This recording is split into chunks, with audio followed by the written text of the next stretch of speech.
Journalism in Nigeria dates back to the colonial era, with the print media playing an active role. Since 1960, has the journalism profession fared? My guest, Dr. Iman Shehu, Director, International Institute of Journalism, will provide answers to some of our questions today on the Media Review segment. It's nice to have you on the program. Thank you very much. All right, journalism practice in Nigeria since 1960. What is your appraisal?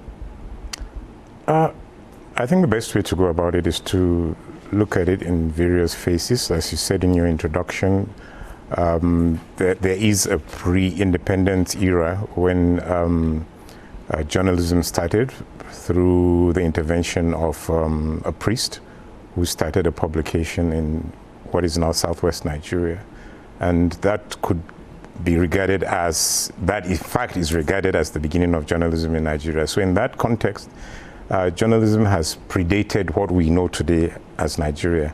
But that sets the template for the DNA of journalism in Nigeria, because it started as a form of advocacy.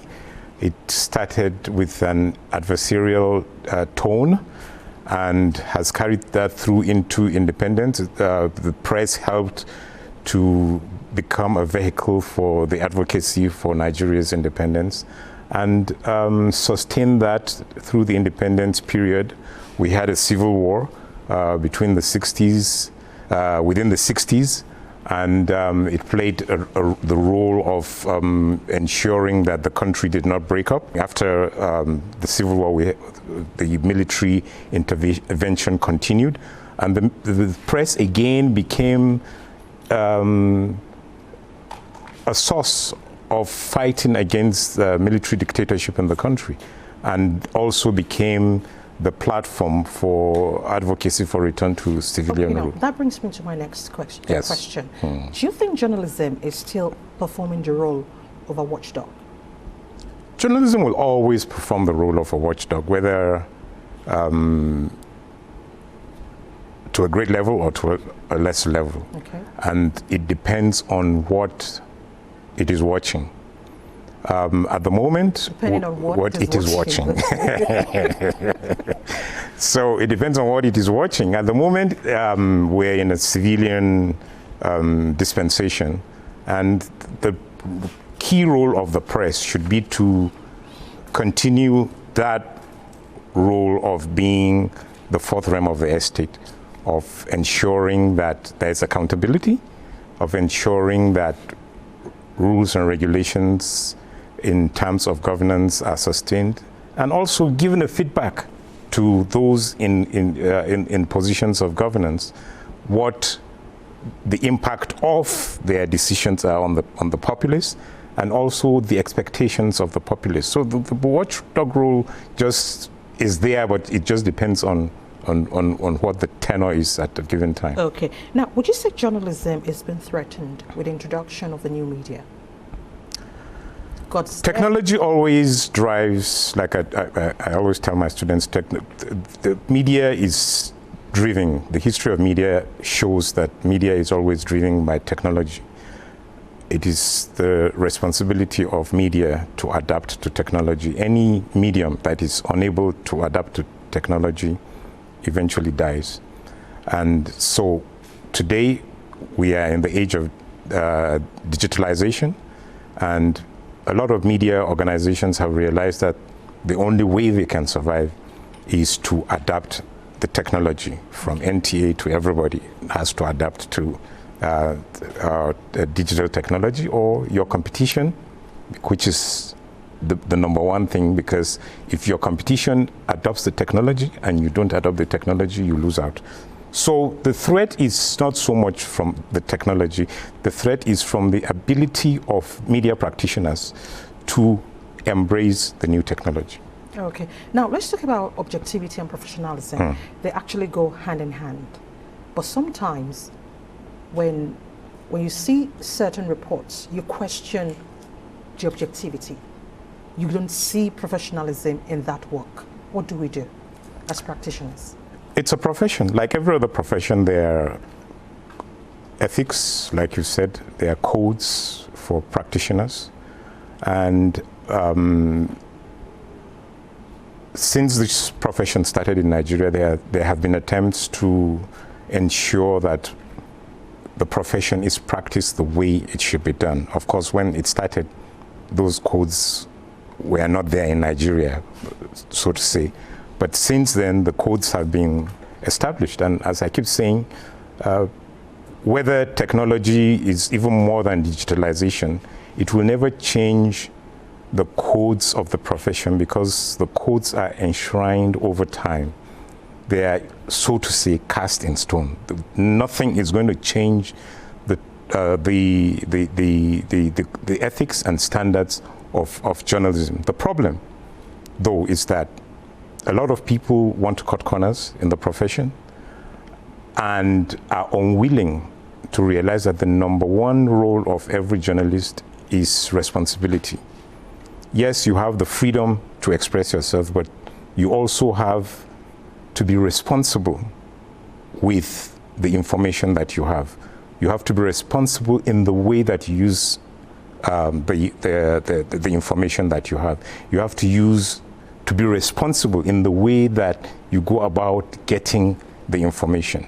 So number one problem is a lot of people do not want to play by the rules. And it's difficult. If you do not play by the rules, then you're giving journalism a bad name. And we increasingly see that a lot of journalists are not playing by the rules. These are even professional journalists, not to even talk of those who are not professionals, who have just jumped on the bandwagon because technology has given them the capacity to become citizen journalists. And so they are even straying into the profession without knowing the rudiments of the profession. So all over across board, what we are seeing is a growing violation of established standards of journalism, and people trying to justify it by all manner of things like freedom of expression, by new journalism, by citizen journalism, or whatever. But the bottom line is, no matter who you work for as a journalist, you must adhere by the codes of the profession. It's worsened by, in the situation in Nigeria, by some of the things that exist. For instance, the Press Council, which is supposed to be the organization that enforces some of these things, is unable to, because of the politics that has existed between people in governance and journalists, and complicated by what we now see as publishers also setting up their own body, and trying to play under the table, so to say. All right. Now, quickly, let's talk about investigative journalism. Now, most times practitioners shy away from this aspect of journalism. Why? Number one reason is that investigative journalism is very expensive. Because then the print media started with such... Every medium, every responsible medium knows that what really gives it clout is being able to investigate serious issues and break the story, not depending on handouts like press releases, because that's not, everybody gets a press release. Of course. If the press release is there, everybody gets it. But what stands you out from the crowd is being able to say you've gone to Garki Market and you've discovered that in Garki Market there's a clientele that is shortchanging everybody. So that stands you out.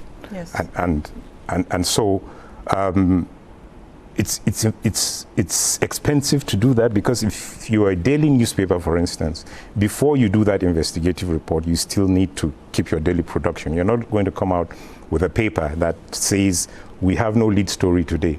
We only have this whatever. I mean, that's rubbish. Of course. Okay, it's not possible. Or NTA saying, ladies and gentlemen, tonight there is no news at 9 because we have no lead story. No, so That it won't happen. so it can't happen. So investigative reporting is expensive. It's also risky. It's also time consuming. And so people who don't have the capacity for it shy away from doing investigative reporting, which actually is the main thing of journalism. Okay. Now, quickly before you go, Nigeria is 59. In journalism, are we there yet? Or are we still crawling? We were getting there, and then a lot of things have gone wrong. This is my own personal perspective. It's not the perspective of the NUJ. It's my personal perspective as one media practitioner, as a former media entrepreneur, and as a media educator. The bastardization of journalism in Nigeria has gotten to very terrible heights, and sometimes you wince every day. You put on the radio, put on the television, pick up a newspaper, get onto the internet. The reportage is becoming more and more atrocious, and so we need to clean up our act. And disturbing. And disturbing. All right, Dr. Iman Shehu, thank you so much for your time. My pleasure. Thank you very much. My pleasure. And that's it on the Media Review segment.